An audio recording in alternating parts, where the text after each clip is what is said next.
प्रदूषण पर वार करना जितना जरूरी है उतना ही स्वागत योग्य भी।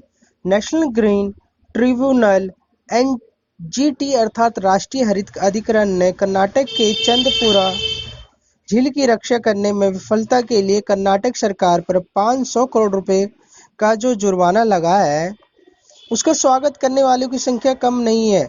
एनजीटी ने साफ कह दिया कि कर्नाटक पर्यावरण की रक्षा करने में विफल रहा है। झील पारिस्थितिकी और उसके आसपास पर्यावरण तंत्र को भारी नुकसान पहुंचा हुआ है, अतः राज्य को पर्यावरणीय मुआवजे का भुगतान करने के लिए उत्तरदायी ठहराया जाना चाहिए। एनजीटी का यह फैसला बाध्यकारी है। कर्नाटक सरकार इसे वापस एनजीटी में चुनौती दे सकती है और उसके बाद सीधे सुप्रीम कोर्ट जाने का रास्ता खुला हुआ है।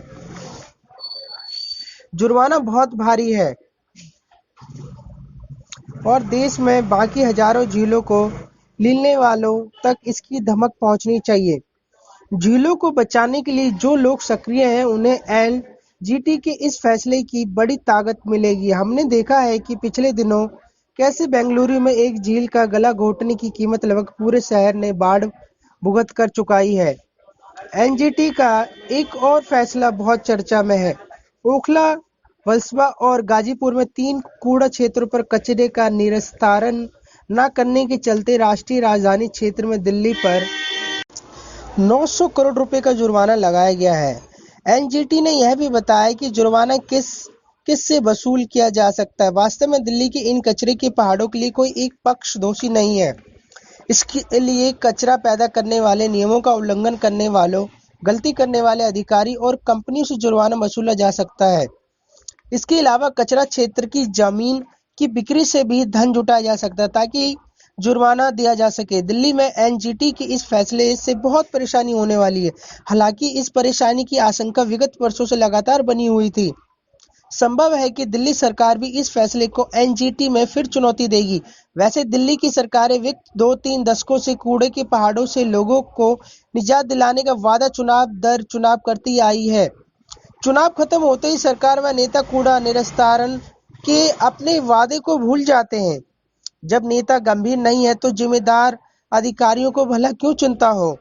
दिल्ली के समग्र प्रदूषण में कूड़े के इन पहाड़ों का जो योगदान है उस पर सहज की श्वेत पत्र जारी किया जा सकता है। एनजीटी ने यह भी कहा है कि जुर्माने की राशि का उपयोग कूड़ा निस्तारण में किया जाएगा। वैज्ञानिक ढंग से कूड़े को ठिकाने लगाना, अग्नि नियंत्रण उपाय करना और चार दीवारी का निर्माण करना आज बहुत जरूरी हो गया है। कुल मिलाकर एक बार फिर यह साबित हो गया है कि हमारी सरकारों को पर्यावरण की रक्षा के लिए जितना करना चाहिए वह उतना नहीं कर पा रही है। वास्तव में दिल्ली का तो उदाहरण बनना चाहिए, लेकिन यहाँ दिल्ली सरकार और नगर निगम के बीच समन्वय का अभाव भी आड़े आ रहा है। हम झीलों को खत्म करते हुए, कूड़े के पहाड़ तैयार करते हुए अपने जीवन के लिए जो जोखिम पैदा कर रहे हैं उसकी ओर एनजीटी ने इशारा भर दिया क्या है। अब एनजीटी की यह फैसले अगर शासन प्रशासन का थोड़ा भी जवाबदेह बना सकेंगे तो यह एक बड़ी सफलता होगी।